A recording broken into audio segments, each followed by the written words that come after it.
catch him. And you're listening to Silph Radio.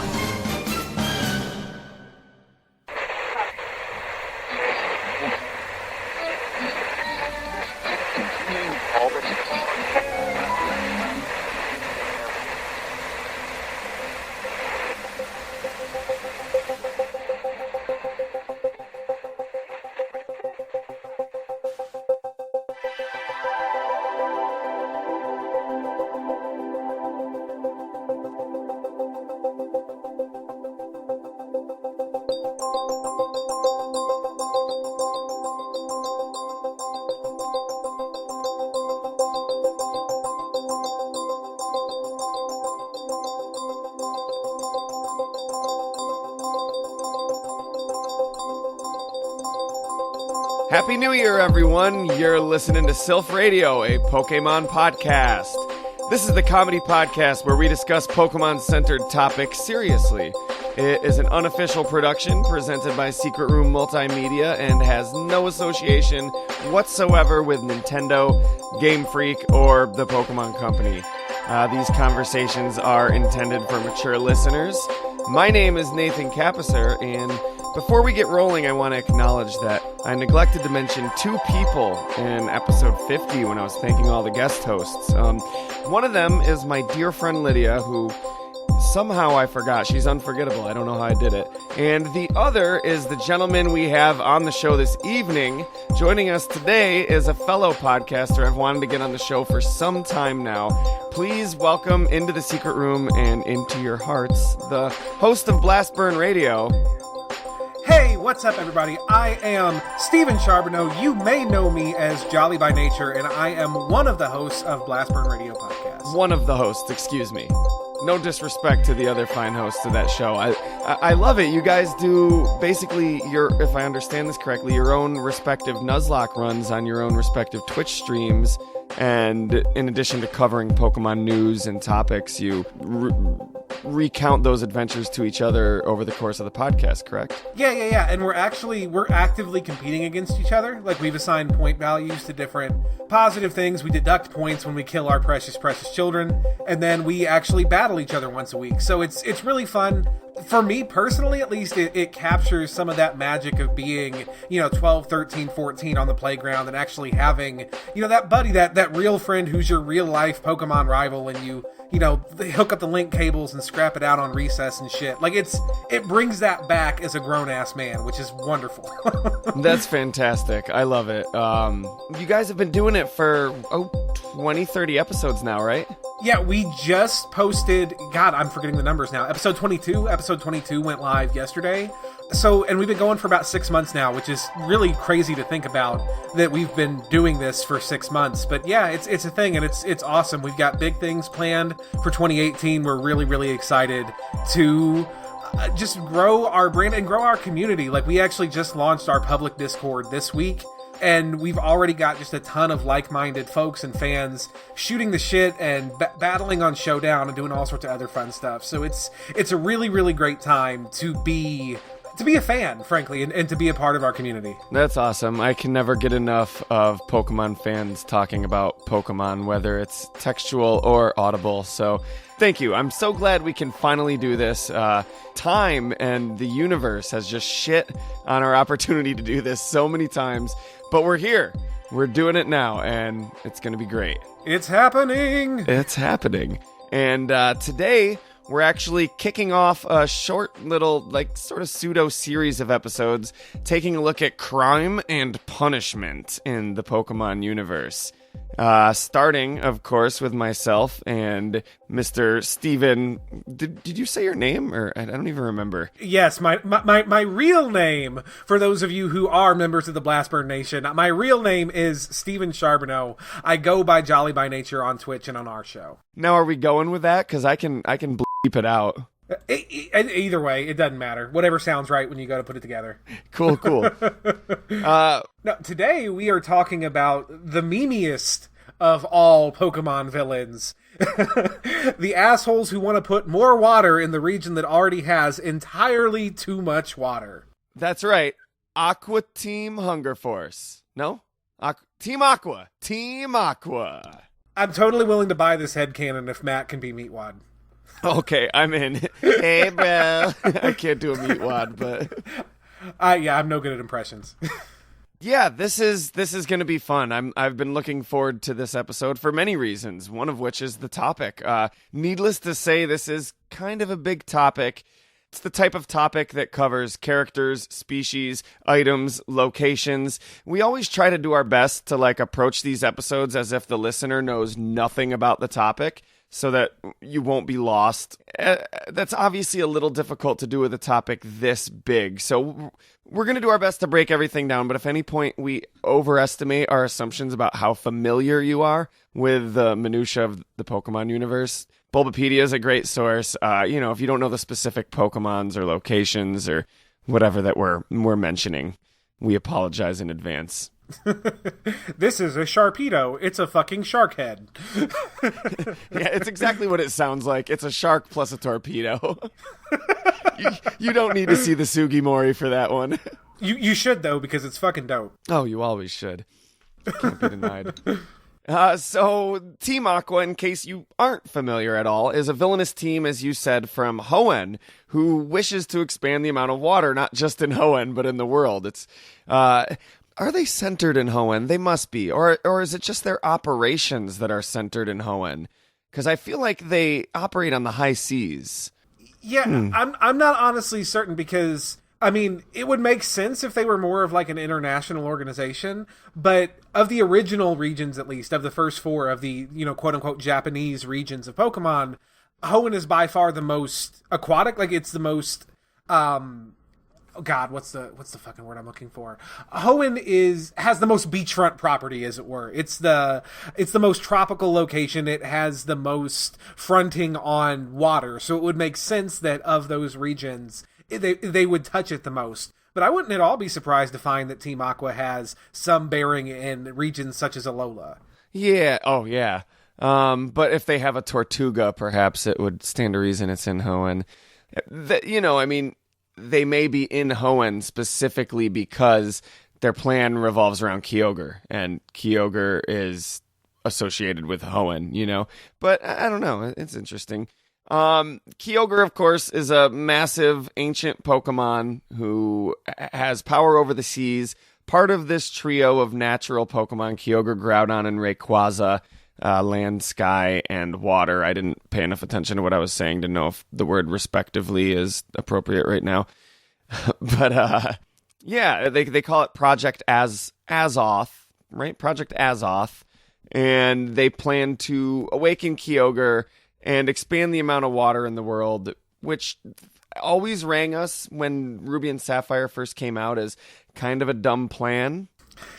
Yeah, does Maxie not or not Maxie, Maxie's the other guy. Does Archie not understand how the water cycle works? More rain does not equal more water. That's not how any of this works. Granted, it's a giant fucking magical whale, so maybe it does work that way for Kyogre.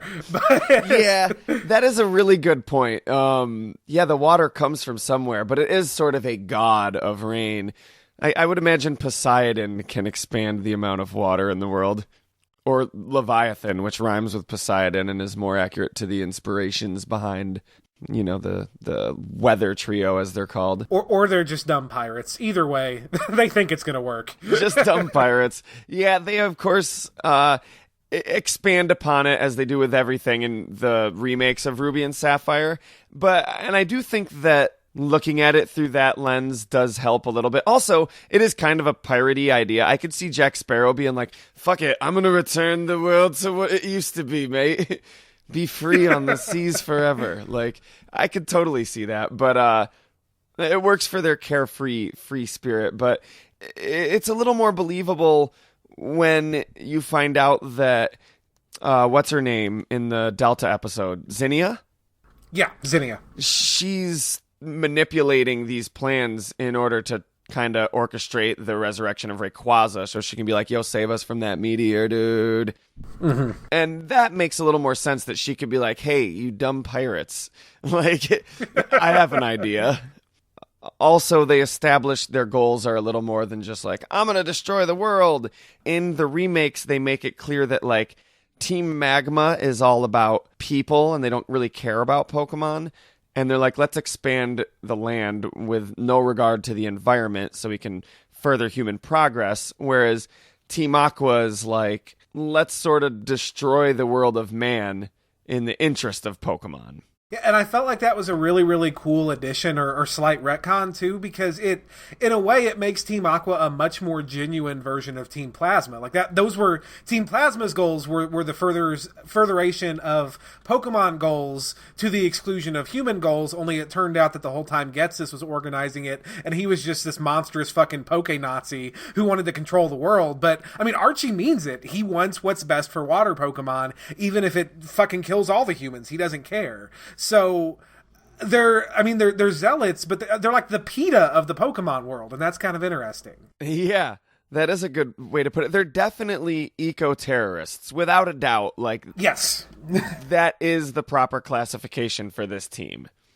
I think in order to really understand Team Aqua, it's really important to understand the context that they fit in, and that is, of course, Ruby, Sapphire, and Emerald, the Generation 3 Pokemon games. Now, for those of you who have listened to our show, you're probably well aware that Generation 3 is, by a pretty large margin, my least favorite section of Pokemon games. It just is. They're great games. I can respect that while still saying I like the rest of them better. I think it's mine as well. I did grow to appreciate them more than I used to, but I'd still think I'd have to classify it as my least favorite. Then again, I can't really say that because I haven't really played X and Y or Sun and Moon. I've only started them, but from what I know, it's might be my least favorite. Then again, a lot of my favorite Pokemon come from that gen, and yeah, I mean, it had an excellent Pokedex. It had a lot of things going for it. It just, I feel like there's a lot of little things that added up to it not being the best for me. But saying that, I can also still recognize all of the great contributions to the Pokemon franchise that Generation 3 brought, and there are a lot of them. Oh my god, yes. And it's really, really important to note because, you know, Team Aqua and Team Magma, their counterparts, they're really, really, they're important to the extent that anything in Pokemon is important for a number of different reasons, and those may not seem important looking back now because it's like, well, yeah, every game fucking does that. But they didn't do that before Generation 3. They were the first ones to break that mold. They were the first games to be its own entirely separate self-contained story. You know, Gold, Silver, Crystal were the second generation, and they were a direct sequel to Red and Blue. So this was the first complete break from the Kanto region. This was the first time that we had any bad guys to face at all that weren't Team Rocket. You know, and again, that seems so ubiquitous now because every generation brings a new set of bad guys, but they didn't before Generation 3. Yeah, Gen 2 didn't. Yeah, Team Aqua and Team Magma are like the first entirely new bad guys. And like with regards to what you said a moment ago, comparing them to Team Plasma, they were also like Game Freak's first attempt to like dip their toes into moral ambiguity with the antagonists. And absolutely, it was a very bare bones minimalist version of what it would be when Team Plasma came around. Yeah, exactly. They weren't, you know, no matter which incarnation of Aqua and Magma you look at, they were never in it for financial gain or personal gain or power or anything like that. They were always zealots for a cause, and that was also a big first. Team Magma probably, like, they want to expand human progress and industry. I'm sure they've got to have their hands in somebody's pockets, like... You're right. Maxie very much looks like the kind of guy who's got his toes in a couple of different industries, yeah. Yeah, I'm not trying to get political here, but, like, you don't seek that type of power without, like, having a lot of deals with, like, businesses. Like, you're trying to expand the land with no regard to the environment, with in the interest of human progress. Like, I'm not trying to draw real-world parallels, but they're there. I'll draw a real-world parallel. Maxie is the Elon Musk of the Pokemon world. Which is funny because Musk is so environmentally conscious, but at the same time, let's be real here, that man is a fucking supervillain. So... they also, I guess this isn't necessarily Team Aqua, but the berries that were introduced in Gen 3 were another one of my favorite, like, playing Emerald. I have so many fucking berries on that game that I will never use, but it was fun to harvest them and try to keep up with, getting them in time. Oh, yeah. I mean, again, there were a ton of new mechanics at Generation 3 introduced that were huge. I mean, even the contests, as stupid and silly as they seem now, that was the very first time that you really had something that was totally unrelated to battle to really pursue with your Pokemon. So that was huge. Which is important just for the perception of Pokemon. It's not all about making these things fight each other. Absolutely. I mean, they're in every aspect of these people's lives, and I feel like Pokemon contests were the first real gameplay example of that we were given. It's kind of about these things fighting each other, though. It's kind of. Yeah. I mean, if I had a fucking lizard that breathes fire, I'd probably go around kicking all the other lizards' asses too, because, I mean, why the fuck wouldn't you? But yeah, so Team Aqua. Team Aqua is... They're important to the series. They were the first in a lot of ways, and a lot of those are really important. I also think that it's really, really interesting to note how similar they are to Team Magma, but also how different in very, very key ways. And not just the fact that their goals are diametrically opposed to each other, but I mean, they go about things differently, especially depending on which source of media you're looking at. Obviously in the games they're doing the exact same things just for different reasons, but like in the manga in particular, they are very, very different organizations. Yeah, I'm really curious about that because I never got that far in the manga, and from what I've read about it, I don't know if it's the way I would choose to depict Team Aqua. This is an argument me and Justin have all the time, like on and off the show, that he insists that the manga is the video game canon, dude. And I'm like, no, there's key differences, some of which we will get into in a moment, that make it clear that it's not. Like, it's the video game canon is the video game canon, the manga canon is the manga canon, and it's infinitely preferable to the anime canon. But I have my problems with it, which I guess would a good way to jump into exploring this. Can we break it down by character? Sure. Who do we want to look at first? All right. I mean, we'll start at the head of the group, of course, with the Team Aqua leader, Archie, or as I like to call him. All right, let's face it. Everybody saw this joke coming. Let's get it out of the way. Archie. Oh, that's painful. Why did you do this? Because I'm not gonna not. Ah, that's sad. Yeah, so Archie is a really interesting character. And again, with Archie, there is just a ton of variation depending on what source of media you're looking at. Yes. I mean, in the games, at least, and this was always my interpretation, my experience, especially those earlier games are kind of bare bones. So, I mean, I don't know, Nathan, you might have a completely different impression of Archie in Generation 3 than I do. But Archie always struck me as kind of dumb. Like, not like drooling at the mouth dumb, but just very simple and driven. Yeah, not like an exaggerated character trait. I keep thinking the word caricature, even though I'm actually just trying to say character. But not like an exaggerated character trait that you'd like focus on in a caricature. But like, yeah, just one aspect of his personality. He's definitely not the brightest. Maxie would definitely edge him out by far in a match of cranial wits, if you will. Yeah, again, he's very driven and he's very passionate, but not exactly the smartest. I don't even get the impression that he's necessarily the brains of his own operation. I think that one or two of his own admins might honestly be the big picture of the group. Yeah, 100%. Yeah. Well, the brains at least. I think maybe we should delve more deep into our perceptions of that after we've given them all their fair due. Because I could I change my opinions on these things throughout the course of the recordings of these episodes. I love this fucking podcast, man. I love making it. And I do have a perception about that. And yeah, I could see Shelly maybe, not to jump the gun on Shelly, but being the brains of the operation. But I think I still see Archie as the head of the corporation. He's like, yeah, but I need somebody to be my brains because I can't do. He's smart enough to know he's not that smart. Yeah, exactly. He's a good manager in that he knows where he needs to delegate, and he's definitely the heart of the operation. Like he inspires loyalty among his people. Maxie does too, to a degree, but you can tell that it's more earned over time. It's more, Maxie is not naturally a leader of men, whereas Archie very much is. Like, these people are he's passionate about what he's pursuing, and his people are passionate about him. So, which isn't a bad character trait to have as a leader of anything. It's just not. I don't honestly remember Archie in the anime. I didn't really watch the Ruby Sapphire Emerald series of the anime, the show. I can't blame you, because even if you did, I'm sure he's in it for one episode. Like, yep. He shows up and Jesse and James are like, no, that's my Pikachu! Yeah, and then they battle and then they're done. That's Oh, who would have thought the Team Aqua arc is about Jesse and James capturing Pikachu?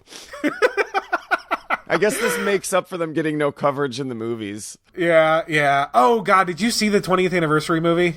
I did. We will be covering that shortly on the podcast, as soon as this Crime and Punishment arc is behind us. I look forward to that one, because, yeah, I've never both loved and hated something as much as I both loved and hated that movie.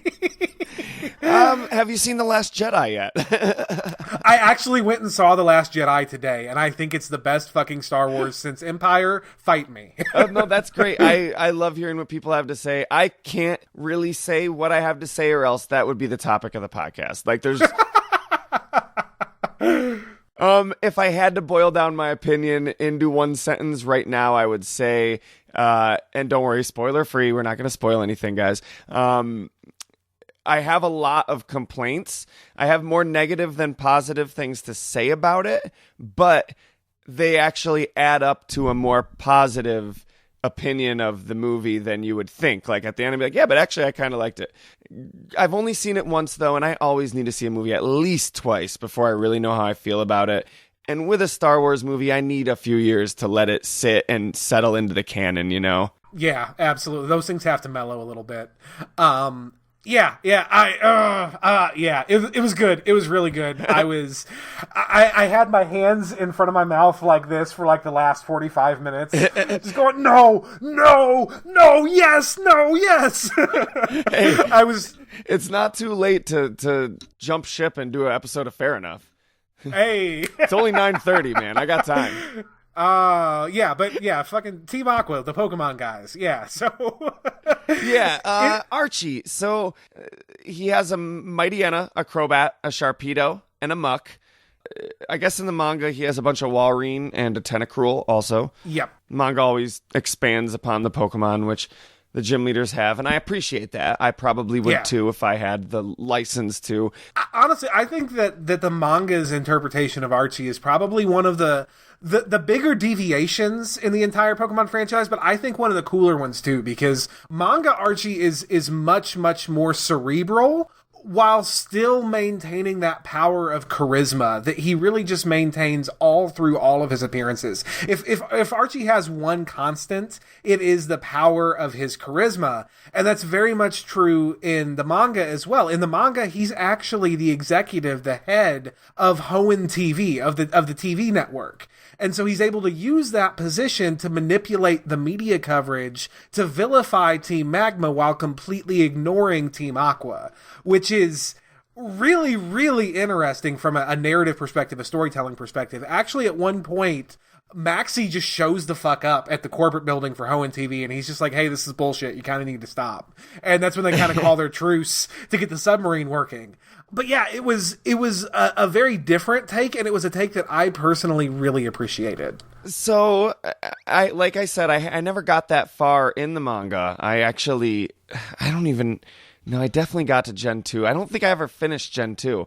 But I'm curious, because my major problem with that, I do like that aspect of the story, and I have no problem with that being included in the story, with one minor tweak. I think it makes so much more sense if Maxie and Team Magma are the ones that are in charge of Hoenn TV, and Archie's the one that's like, look, you got to stop. Like, to use our comparisons, who's more likely to use their control of the media to influence the populace, Elon Musk or Jack Sparrow?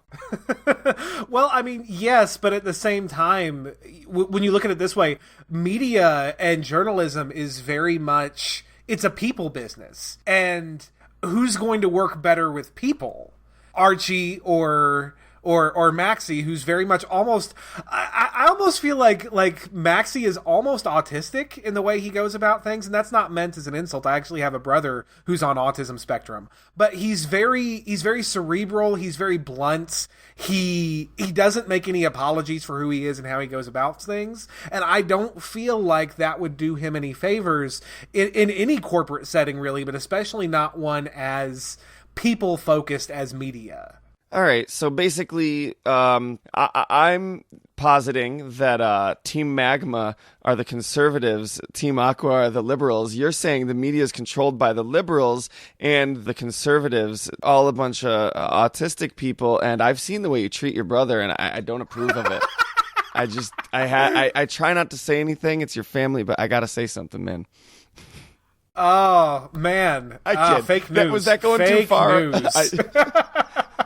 No, I do feel like there are some very real and potentially triggering correlations to the current real world politics in this particular story arc of fake news. But yeah. No, I do not think that there is a Pokemon evil team leader in control of CNN. I don't think that the fucking potato in the White House is really the the secret oppressed good guy in this story. That's not at all what I'm positing. I know. I do know, but thank you for clarifying for the audience, for the audience's sake and the comments' sake. Thank you. There's also more with Archie in the manga that's really weird to me too, isn't there? Do you know where I'm going with this? I probably will as soon as you go there, but off the top of my head, no, I really don't. Chris Gaines, I mean, I'm sorry, that's Garth Brooks' alter ego when he went through that little I'm into rock and roll now phase. Guile Hideout. Guile Hideout? No? Battle Hideout. I guess it's in the Emerald arc, I'm assuming. Oh.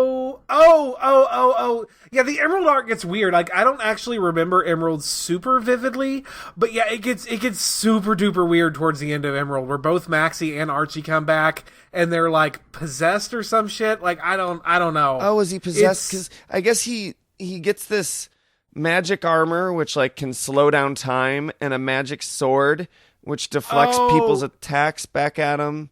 Yeah, so what it is, now I remember. So, towards the climax of the Sapphire and Ruby arc, both Maxie and Archie are essentially possessed by Groudon and Kyogre. And so when Groudon and Kyogre are pacified, when that possession effect ends, their bodies start actually breaking down from the effects of having been possessed by the massive powers of these legendary Pokemon. So the evil bad guy in that arc is actually manipulating their need for life-saving treatment to get them to do her bidding. And so yeah, he has like this like magical techno armor thing that's given to him by Surd that is both allowing him to do her bidding, but is also the only thing keeping him alive at that point. Okay. Interesting. Maybe this is also a consequence of the fact that they had to do a story arc for Emerald, even though Emerald in the game was just sort of like let's do one version of these two different stories, you know? Yeah, the Emerald story in the manga, not gonna go like super spoilery for anyone who still hasn't read it and wants to. By the way, Pokemon Adventures manga all the way fucking through. Phenomenal. Well worth the read. Totally read it. But the Emerald arc really just focuses on the battle frontier, actually. Emerald, the character, is a kid who's a battle ace, and he's working directly for Professor Oak, I believe. Yeah, working directly for Professor Oak. And he goes to the Emerald battle frontier, and he's both taking on the facilities and trying to win, but also trying to hunt down Jirachi. But yeah, that's really just the entire arc takes place within the battle frontier. Yeah, I guess he was searching for Jirachi as Guile Hideout too, like to grant him 3 wishes. I don't know why. I need to read that far. I'm not knocking the Pokemon Adventures or Pocket Monsters Special manga. If you've been listening for a long time, I'm sure you've heard me praise it many times. It is a great read. I just firmly disagree that it's not G canon. It's not, which would be George Lucas approved canon. It's the manga version of the story.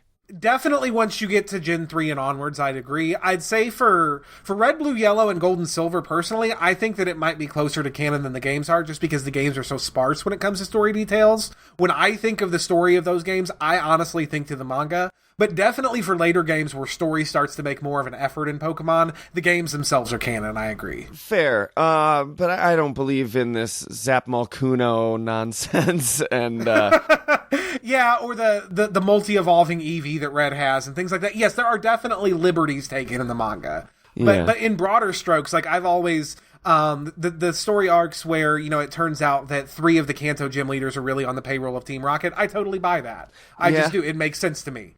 The part where, it was Giovanni always bankrolling the creation of Mewtwo. Yeah, no, I buy that. Absolutely. I'm not comfortable considering it like canon to the games because there's like nothing that I can find to hint that any gym leader other than Giovanni is linked to Team Rocket if just the games existed. Like, if you watch a movie and you're like, yeah, but if just this movie existed, it doesn't tell me that Boba Fett still lived. I mean, there are minor things, and they're minor, but there are things, like, there's the fact that in the cities that all 3 of those gym leaders reside in, there are fairly major Team Rocket operations nearby. Lieutenant Surge, for example, there is everything that...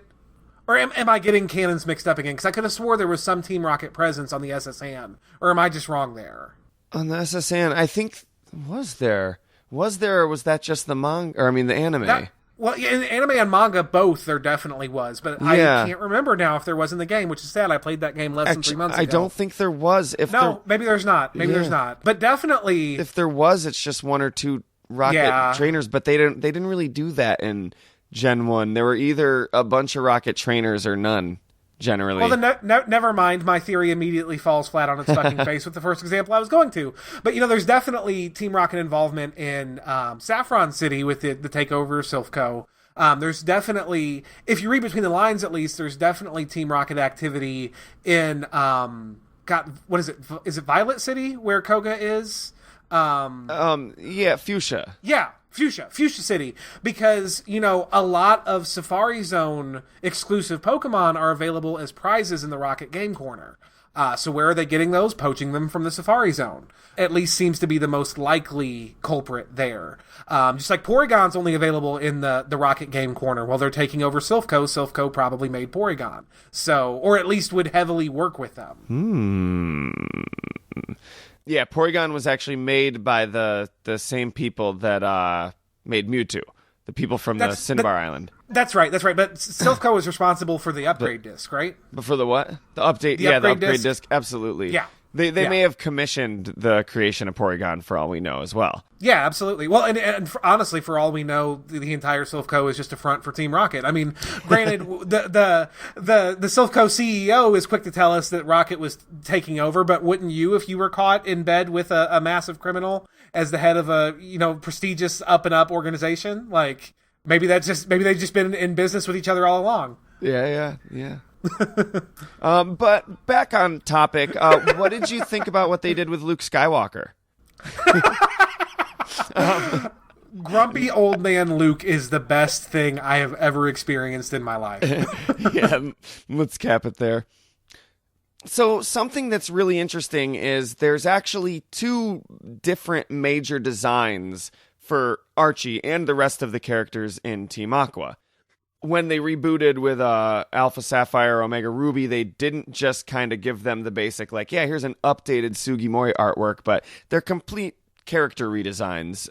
And there's not enough differences with Archie to, sit here and, like, list them all and describe his physical appearance. He wears a Regal uniform, he's got a beard, tall, blue bandana, like everybody got to rep your colors in Team Aqua. But I do think it's still worth noting Team Rainbow Rocket, spoilers, Archie, is the design from the original Ruby and Sapphire, which I think is a great decision to make it more clear that he comes from a different dimension. Yes. And, I think that, I really, really dig the Omega Ruby Alpha Sapphire redesign. Like, they just kind of touched on the fact that, these guys want to expand the ocean in the original Sapphire, but in Alpha Sapphire, like, they just went full fucking pirate. Like, they doubled down. They made him the Pokemon Jack Sparrow, like, full fucking pirate on the outfit. Also, he, like, you had mentioned how charismatic he is and inspiring to people. He's friendly in a warm way, in a way that, like, not in this James Bond way where the villain's very cordial and friendly and pours you a drink, but, like, in this actually legit, like, yo, you want a drink, man? Like, not in this intimidation power play way, but which Maxie maybe is. Like, even when you're actively at odds with him, like, he never seems directly hostile towards you. He's just like, get out of the way, kid. You're going to get hurt. He doesn't dislike you. He just wants you the fuck out of his business. Yeah. It's great. I appreciate that so much. There's so many ways, too, in which Aqua and Magma are like the yin and yang of each other, if you really think about it. Like, not just with the water and the land, but like, so I almost see like Aqua could have been a response to Magma, like if just by nature of their motives. Like, Team Magma is like, all right, we're going to expand the amount of land in the interest of expanding human progress. They're doing these like TED Talks and like infomercials about it, like Monsanto would or something. And here comes Team Aqua, who's like, no, fuck you. We're going to expand the oceans just to spite you and say fuck humanity, like an extremist eco-terrorist organization. And they're clearly like pirates and criminals.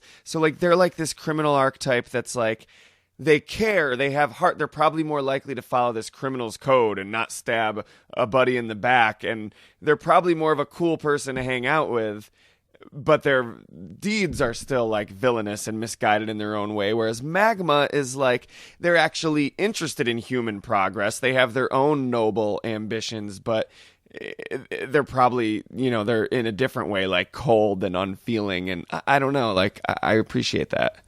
Yeah, and I do want to say this, and I don't want to divert too much, especially in this direction, because I'm sure that you're going to do a Magma episode, and so I don't want to just be like, let's talk about Team Magma now. But I think that of all the characters in Generation 3 that we're not going to talk about in depth tonight, Tabitha is a really fucking cool character, because unless I miss the mark entirely, I feel like she might be, or he might be... I think they use he pronouns in the game, but I could be wrong. But they are quite probably the first example of trans representation in Pokemon, and it's really awesome.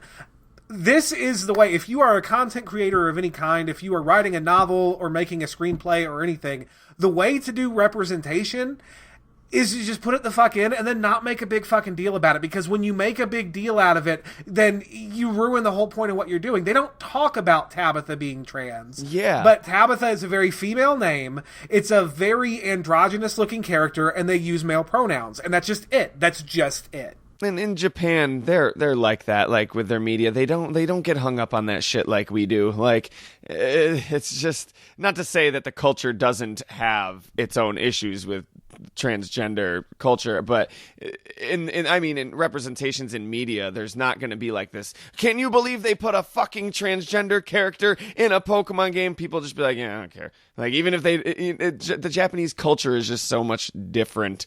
There's not this vitriol for everyone that you share a country with, like there is in America. Yeah, Silph Radio. It's not getting more political. The world just is. The world just is. Absolutely. I feel like Jack Sparrow again tonight. Like, it's not what's he say? It's the world didn't get any smaller. I don't know. Yeah, something rum. There's just less space in it. Something like that. Yeah, the world didn't get any smaller. There's just less space in it, I think. I don't know. Yeah. So, which ironically is what both of these teams were aiming for. Yeah, more space, absolutely. So, Archie, of course, reappears for Ultra Sun, Ultra Moon, and I've played Ultra Moon. I haven't actually done that part of the post game. I've been spending the last literally month, soft resetting for a shiny legendary. So I'm probably going to be doing that forever until I die. Oh man, but I still haven't done the post game, and I'm really interested to see what kind of motives they give, because my understanding, I know you've read up on this, Nathan, so please correct me if I'm wrong or I'm making incorrect assumptions, but my understanding is that all of the bad guys in Team Rainbow Rocket, they aren't our versions of those bad guys. These are bad guys from alternate timelines, and they're alternate timelines where they were successful. So this is an Archie who comes from a timeline where Team Aqua succeeded. So, I want to know what the fuck that world even looks like. Like, how is he even still living if he destroyed most of the landmass of the world? And B, I'm really curious as to what the fuck his motivations are for following Giovanni. Because again, Archie was never a personal gain guy. He was never in it for the Benjamins, for the dollars. He was in it for the cause. And so if he won, then, I mean, game over. You succeeded. So I guess what went down was he succeeded. He summoned Kyogre. Kyogre was like, all right, your wish is my motherfucking command. Expanding the water in the world. I don't care how the rain cycle works. The earth is flat, too. And then we're all on a big fucking turtle. And that's the next gen. So, okay. That's the two legendaries, is a turtle and just a flat, just plain, just a piece of paper. You say that, but a world turtle legendary would be fucking dope. Oh, yeah, it would. Yeah, it was. But I guess he succeeded, but as would be expected, things didn't really turn out in his favor, and he ended up getting swept up in a wave caused by his own hubris and washed up on shore in the dimension that you inhabit in Ultra Sun, Ultra Moon. It isn't explained exactly like why he's teamed up with Giovanni, but it's interesting because he does have a Kyogre on his team. So that would mean either he caught the Kyogre before being like swept up in the wave in like a last ditch effort, which is tough to imagine. You're in the middle of like these waves. How are you going to get the Pokeball back after you throw it? Like, I don't know. Or Giovanni somehow found a way to get a Kyogre and gave it to him. Which I feel like is more, because Giovanni could summon Kyogre and not try to make it attack the world or something, or get his Master Ball and just go catch it, you know? Something like maybe that. I don't know. I'm just theorizing. Yeah. I mean, it could be any number of things. And that in a way, that makes more sense if he was brought here completely against his will. Then at this point, he's probably just trying to find his fucking way. And so, yeah, a guy coming along and saying, you know, like, hey, I can help you. We can make a place for ourselves here. That actually kind of makes sense as to why he would go along. Yeah. Yeah. Either way, I love it. I think Team Rainbow Rocket is one of the coolest fucking things they've done in the game so far. And as much as I got excited thinking it was going to be the story of Ultra Sun and Ultra Moon, and I was a little let down to hear it was just post-game stuff, I'm kind of not let down because it gives us more to theorize and think about and talk about and fill our imaginations with, and room to go in the future and imagine. I don't know. Oh man, but between Omega Ruby Alpha Sapphire making mini worlds canon in the Pokemon universe, and then Sun and Moon bringing the Ultra Wormholes in, like, there's all sorts of crazy timey-wimey shit for us to talk about now. And I honestly would have thought that I would be entirely against that, but it works. I love it, and it just makes so much sense, as I've discussed before, so I won't get into it, but for so many reasons it makes so much sense with so much Pokemon fanon that I love it. And it makes so many of the retcons that they've made to make the games work as they go along, it makes them not retcons anymore. Yeah. Because that just...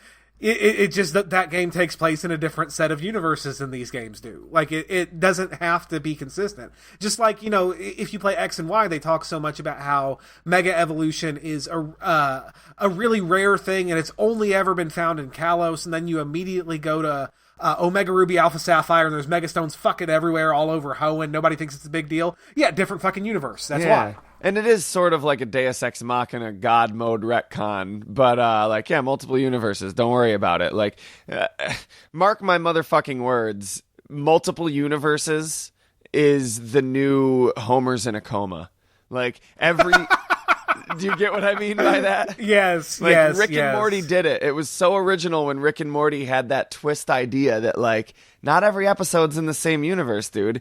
And it works for that show. But now, just like every fucking series has some crackpot theory that one of the characters is in a coma and it's all a dream. Worst fucking theory ever. Ugh. The multiple universes is the next theory that you can do that with any. That's why The Simpsons has this inexplainable timeline, and I mean it makes sense with The Simpsons too. I don't know any other explanation that makes sense, but yeah. Dan's been dead all along. Yeah. So it's also really, really interesting, especially for a throwaway line, that there's a Team Magma grunt who states that Maxie and Archie used to be on the same team together. I don't know what that means. Is it a different team that we didn't know about? Was one of them previously a member of Team Aqua or Team Magma, respectively? Were they members of Team Rocket, maybe at one point, which I wouldn't write out? I don't know. You know, if I had to guess, I would probably actually say the third one. I would say that they were both probably members of Team Rocket. Team Rocket is known to employ high-level scientists, which Maxie would fit right into, and they were expansionists. So I could see Team Rocket starting to probe into the Hoenn region before their downfall at the hands of Red. Yeah. Initially, because actually Ruby and Sapphire take place at the exact same time as Red and Blue do in the timeline. They do. So, you know, it's possible that there was a probe into Hoenn that maybe failed. Maybe it failed because Maxie and Archie had their falling out and decided to splinter off and have their more ideological battle. As opposed to just looking out for money and profit. And that could also explain why Rainbow Rocket Archie felt comfortable falling back into the fold of Giovanni. Yes. Oh my goodness, yes. Welcome back home, Archie. Yeah, dude, I like it. Yeah, I think that actually makes a lot of sense. You know, there's also, it's been a while since I read it, so I'm not familiar on all of the finer points, but there's also a lot of theories that Team Galactic was a spin-off of Team Rocket, that originally Team Rocket was probing into Sinnoh, and then Cyrus went kind of crazy and said, nah, I'm going to remake the world instead. Well, that doesn't really work with my fan theory, which is that Cyrus is in a coma, so...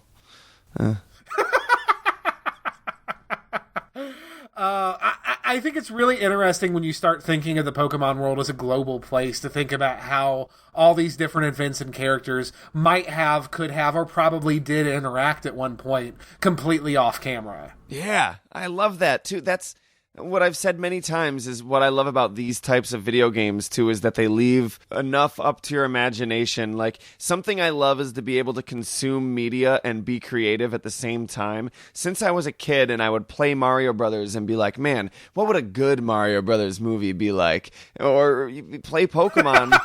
Not the one they made. Not the one they made. I know that much. We can cross that off the list, the one they made. We tried it once. It was not good. Moving on, I guess. Who do we want to talk about first? We're going to look at the Team Aqua admins. Sure. So there's 2 Aqua admins in most forms of media. There's actually a third that only appears in the manga, and his name is Amber, which is kind of funny because that's a very feminine name, and he's a very masculine dude. But let's start with the big guy. Let's start with Matt. Yeah, there's less to say about Matt, I think, so that's probably a good choice. He's a giant shirtless dude with a Team Aqua tattooed on his chest. And I know that, like, Archie very distinctly reforms Team Aqua at the end. He doesn't disband it, but wouldn't it be great if he did, like, disband the team? There's got to be a universe out there where he did. And he had a change of heart and he was just like, fuck Team Aqua. And Matt's like, the fuck, dude? I got this tattoo. I do think that Matt's redesign for Omega Ruby Alpha Sapphire was absolutely amazing. He had a very generic sprite in the original Sapphire, and his new artwork for Alpha Sapphire is incredible. I gotta say, I don't like the way the manga establishes the redesign. They have Archie and Maxie are both, like, resurrected in new bodies, and then Matt and, who is it, Courtney? Yeah, Matt and Courtney are, like, just code names for the position they fill, and it's actually just an entirely new character. I would have rather them just not explained it and treated it like recasting of an actor and just been like, fuck it, accept it, they look different now. Yeah, I haven't actually read those particular manga arcs, so I can't really comment there. Fair enough. No, this is Silph Radio. Fair enough's another show. And I'm just really trying to push that Luke Skywalker discussion.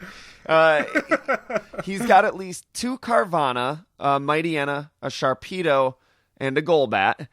And in reading into his character and trying to like get a feel for who he is,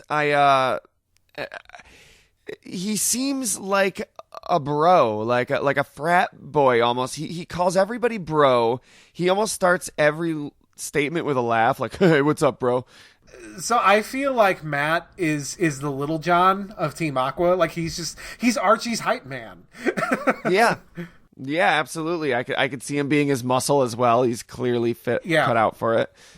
Yeah, he's fiercely loyal, like probably more than any other character to Archie too, while they all are. Archie gets depressed after you beat him at the end of Alpha and Omega, and he's just like, fuck this, I'm gonna destroy the world. I can't live in a world where Archie's not feeling that great today. Yeah. Matt's a fucking bro for certain. He will walk on water to make Archie's dreams come true. Ride or die. Yeah, he's a bro. Ride and die in his case. Yeah, most likely if he keeps doing the stupid shit he's doing right now. Yeah, I there's not that much to Matt, honestly. I feel like he's got that character archetype. He does what he does. He's another admin in the association. Yeah, there's not a lot of depth there, but there doesn't really need to be. Like you get all you need from Matt after one encounter. Like he is who he appears to be. Yep. There's no hidden depths there. He's Archie's right-hand man. He's not particularly smart. He doesn't particularly need to be. Yeah, I appreciate that too. Another reason I don't like the TV angle in the manga, because I feel like Team Aqua in general is upfront and like, hey, we're exactly what we say we are. We don't have some secret plan. We're not looking for Mewtwo. We didn't get the Master Ball, this is what we're trying to do. And we're not pretending to be friendly. We're just friendly. Like, yeah, we don't actually hate everyone. It's interesting. They must get angry or else they wouldn't. Yeah, they have to get passionately angry or else they wouldn't enact a plan like that. Yeah, I wouldn't say that they don't get angry. Like, they're certainly angry. You're just not the focus of that anger most of the time. For Matt, you are a couple times. Not really Archie. Archie always sees you as maybe a kid who doesn't really understand, like somebody who would naturally side with him if you had all the facts, because Archie truly believes that he is correct. Yes. He's like, I am right, so if you understood this better, you would be with me, but you're a kid, so I forgive you for standing against me. Yeah, totally. Whereas for Matt, it's a much deeper crime because you're standing against Archie, and that's just unforgivable to him. I love it. And they do get angry, actually.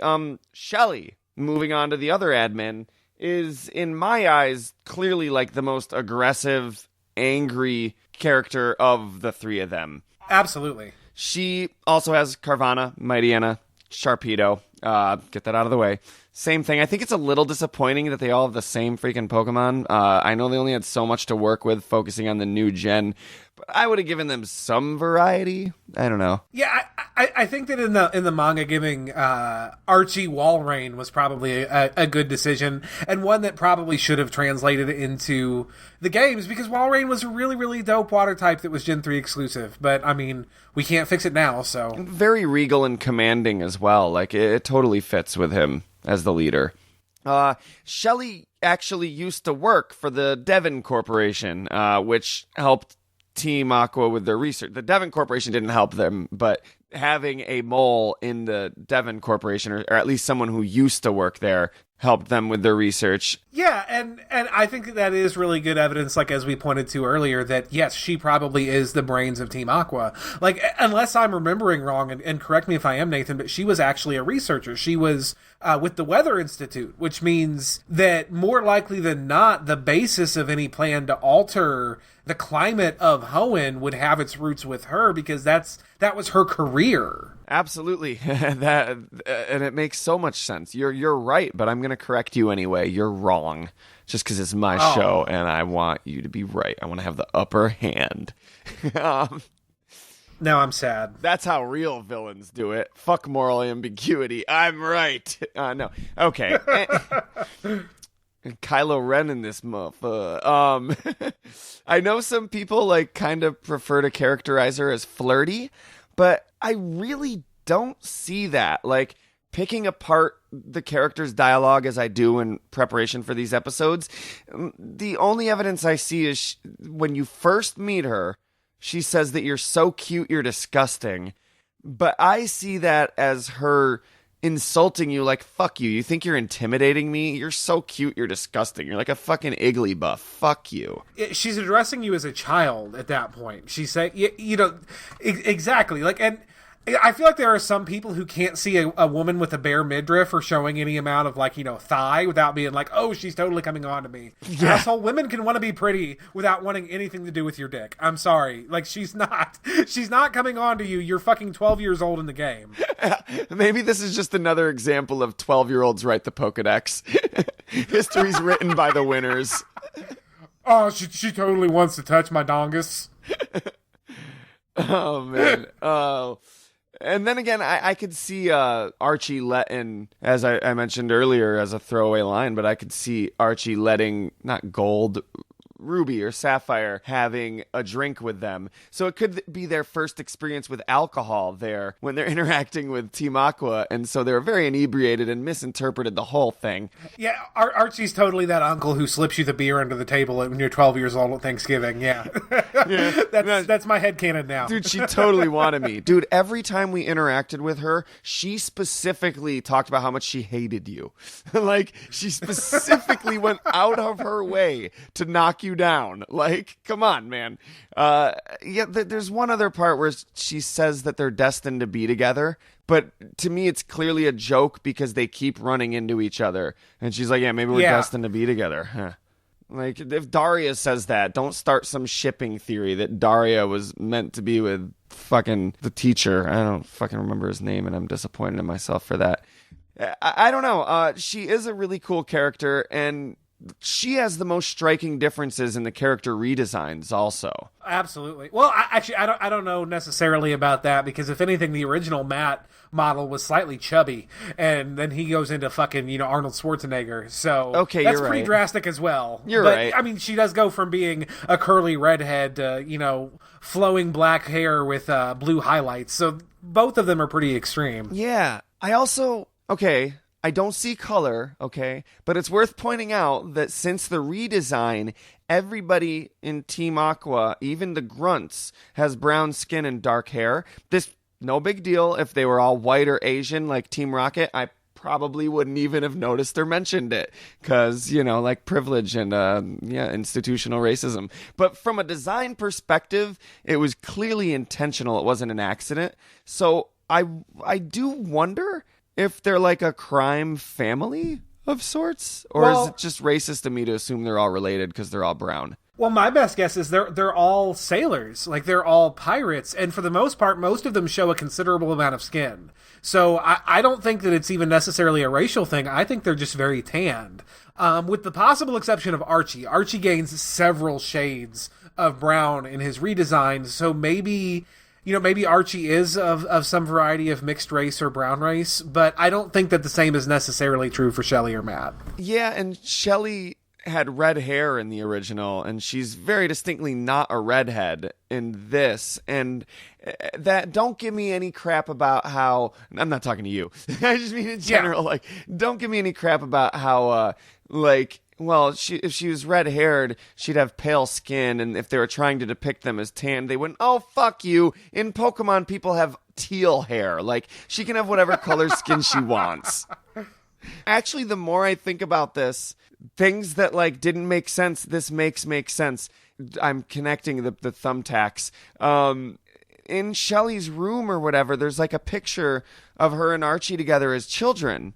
And they're like with Jirachi. I don't know what the significance Jirachi has, but if they're together as children, and they were related, that would make sense. Or even maybe, and this is totally like way off the wall, but something in the flamboyance of both their actions and their dress, maybe they drew some level of inspiration from the Gypsies, from the Romani, when designing the Team Aqua name characters. Okay. And so maybe they're not necessarily blood related, but maybe they're a part of the same group. They're very much travelers, and they're very flamboyant, and they're criminals, which is a very negative stereotype, but it's a stereotype that does exist of gypsy people. So maybe that's really the inspiration that they drew from. I'm gonna keep pushing it, okay? Because fucking Matt refers to Archie, specifically Archie, as not just bro, but my bro. Like, I was talking to my bro earlier, or something like that. And sure, it could just be like, I was talking to my bro earlier, and we were totally agree. I don't, they all have the same Pokemon, but Archie has slightly evolved versions of a few of them. I think Archie's the elder brother of Matt and Shelly, and that's also part of where part of the loyalty comes from. I don't know. I think you're right. Whether or not it's a blood relation connection, there's definitely a very deep, very long life connection between the three of them. Yeah, for sure. Yeah, but it is actually really interesting because these two are not the only Team Aqua admins. Even though they're the only Team Aqua admins that are reflected in the GBA games, there is a third. His name is Amber, and he exists only in the manga. Yeah. Amber is kind of an interesting guy. So he uses, I believe, a Pelipper primarily. Yes, his primary Pokemon is a Pelipper. He's also seen at different Pokemon points. Is a Pelipper. Yeah, he's also seen at varying points with a Nincada, a Ninjask, a Shedinja, a Gorbis, and of course Sharpedo, Mega Sharpedo, and multiple Volbeats. So he's got a pretty diverse group of water and bug Pokemon that he uses throughout the different manga series. And you actually, in the manga, you follow Amber from being a Team Aqua grunt to being promoted to a Team Aqua admin. I mean, he does a lot of good work for Aqua. He is with Shelly and Matt when they attempt to kidnap Mr. Stone and steal the Devon goods. He and Shelly are at Mount Chimney, where they attempt to fill the crater with rainwater, make it into an inland lake. So he's very central to a lot of those big key story elements. And then eventually, Archie actually tries to kill him. Oh, wow. Yeah. When during the battle between Groudon and Kyogre, Amber is investigating basically why things are falling out the way that they are. So he sneaks up to the team Magma guys, to Maxie and Tabitha, trying to figure out what exactly they're doing. He actually battles Tabitha and uses his Volbeat to steal the blue orb back because Magma had taken it from them at that point, and he gives it to Archie, but after giving it to Archie locks both him and Tabitha in the submarine and sets it to sink and just walks the fuck away. Wow. Yeah, like the submarine blows up. They almost die. They're saved by another, actually a Magma admin who exists only in the manga is who winds up rescuing both him and Tabitha. But yeah, Amber puts in a ton of work for Team Aqua, and then at the very end of it, Archie just coldly sentences him to death and walks the fuck away like nothing happened. Wow. Yeah, again, not the perception I would go with Archie, but it can't be denied he's going to flood the earth. He's about to cold-heartedly kill a ton of people, and he's not so stupid that he doesn't realize that. Yeah, absolutely. Well, and again, don't get me wrong, Archie in the manga is a very different character than he is in the games. And I'm making no mistakes of that. I feel like it is still a very interesting presentation. Yeah. All right, so most of the Pokemon that you see Team Aqua people using are the same ones you see the admins and the leaders using, but there's one thing that I think's really cool to point out about the TCG. I don't know if they do this with any of the other villainous teams, because the Dark type wasn't around when they did the Team Rocket set, but some of Team Aqua's Pokemon actually gained the Dark type in addition to their original type. including like Manectric and Walrein. And while the card game's hardly a source I'd consider canon, if I don't consider the manga canon, I don't fucking consider the card game canon. But I would love the idea of like Dark type being a type that your Pokemon could actually adopt without changing them to a different Pokemon or changing their physical appearance, but from leading a dark lifestyle. Like maybe in the future, if we ever get a Pokemon game with the subtle moral decisions of like games like Fallout and stuff, you know what I mean? Maybe that would be a cool angle to go, or maybe it would be too much. I don't know. I wouldn't be mad at it. Yeah, that is really interesting. The card game has done a couple interesting things like that. Like, honestly, the card game kind of introduced the concept of Alolan forms before Sun and Moon were a twinkle in anybody's eye. I forget which set it was, but they had an entire set which was Pokemon redesigned as, well, if they grew up in this environment, they might have this typing instead. Like there was a Water Arcanine and things like that, which was wild. What? Yeah, I think they were called Delta forms, I think. What? Yeah, there's an entire set of the TCG that's just like alternate versions of different Pokemon. Wow. So, okay. Yeah. As a general rule, I don't look stuff up while we're recording, and if I forget to, I'm just like, whatever. I have to look this up. What? What on earth? I had no idea. Delta forms. So do they look different physically? Yeah, they were basically Alolan form Pokemon, but years and years before that was an actual thing. How the fuck do I not know about this? And why is my computer being so fucking slow? Wait, did I just stump the Pokemon Master? Yeah, it happens, especially in my old age. Man, I forget shit I know nowadays. All right. Oh, man. Of course, it doesn't show pictures of them. I have to load a whole new page while my computer's being a dick. All right. I'm going to look at these when we're not recording. I'm not going to do this to the listeners or you. I know your time is precious. But thank you for cluing me into that. We will be doing a fucking episode about that soon. For sure. Absolutely. And man, I hope that we'll be doing another episode again soon too, because it's been a blast. I really had fun. Yeah, anytime, man. Seriously.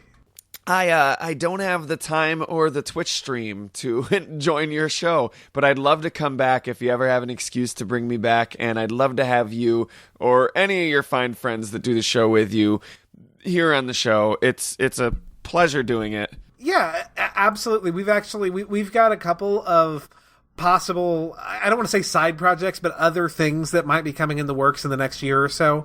And yeah, definitely that would be really, really awesome. Sweet. And where can people find Blastburn Radio if they're hearing more of its Nuzlocke goodness? Absolutely. So Blastburn Radio is weekly. We update every week on Sunday night, Monday morning.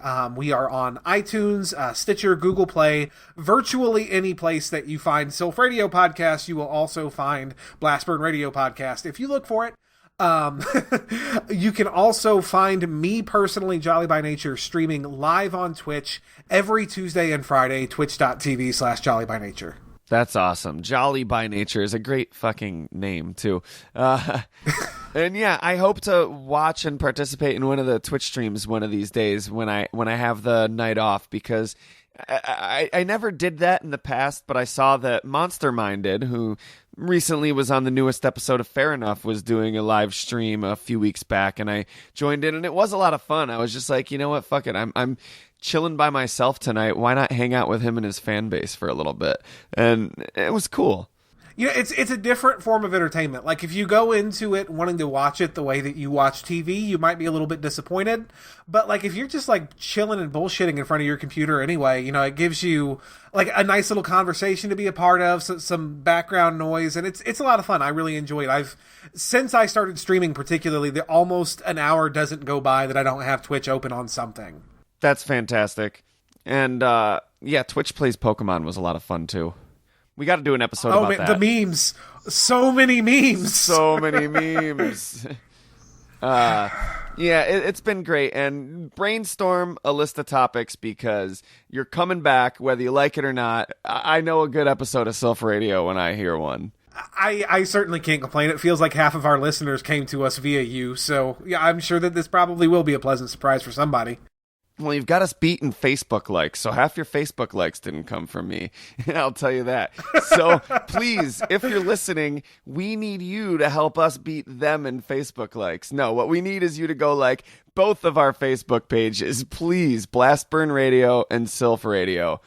Yeah, absolutely. And actually, right now, shameless plug, we're doing a giveaway on the Facebook and on the Twitter. We have actually one of my co-hosts, Messer Engine, is getting very, very close to the 50 followers that he needs to become an affiliate on Twitch. And so everyone who likes and shares the giveaway post on our Facebook and then follows Messer Engine on Twitch is entered to win one of 2 copies of Pokemon Gold, Silver, or Crystal for Virtual Console for 3DS Family Systems. So you can actually play along with our series at home, or just play it anyway because it's Pokemon and it's fucking dope. So, yeah, it takes like 3 clicks of your time. Fucking get entered, play some free Pokemon.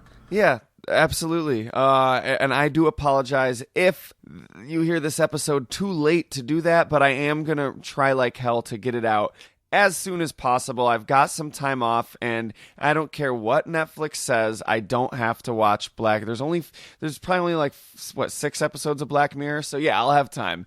I'll have time. I'm sorry, that was really inconsiderate of me. I wasn't thinking about the time lock.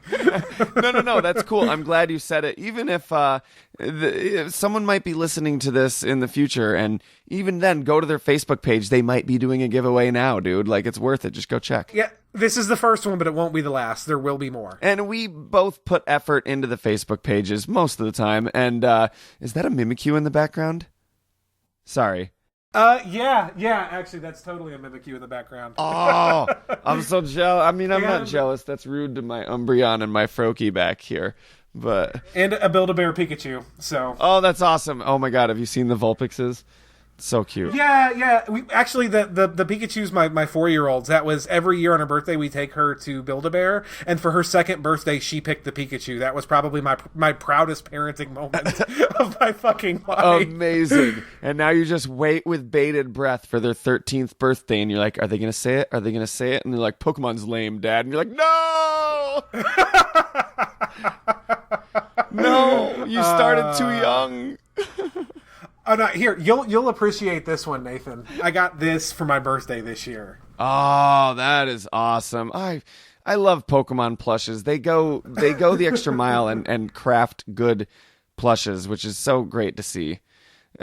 I have a special place in my heart for like the shoddy knockoff Pokemon toys that we used to see in the late 90s, early 2000s. But God, I love that we're getting such good, high quality products, if expensive, granted. Yeah. Did you see that GameStop is carrying official Pokemon Center merchandise now? No, that's amazing. Yeah. Though. I love it. I love it. My mall now has like 4 places. Thank you, the Marvel Cinematic Universe, because it's so cool to be a geek now. My mall has like 4 or 5 different stores where I can buy comic books and Pokemon plushes now. It's as much as it kind of sucks for my place of employment. It's pretty awesome. All hail great Mother Disney. They don't own Nintendo yet. Well, we'll Not see. Yet. I'm going to try to get this episode out quick. We'll see. Hey, man, thank you so much for joining me. It's really been fun. I really hope we get to do this again soon. Yeah, absolutely. Anytime, man. Please, as we said, show us some support. Go watch his Twitch streams. Go to secretroommultimedia.com and subscribe to our other podcasts. And be nice to each other. Don't destroy the world. I don't care how good your intentions are. Don't do it. I implore you. And don't assume people are related just because they're brown. Yeah. From the Secret Room, I'm Nathan K. And I'm Stephen Charboneau. Enjoy your week, guys. Thanks.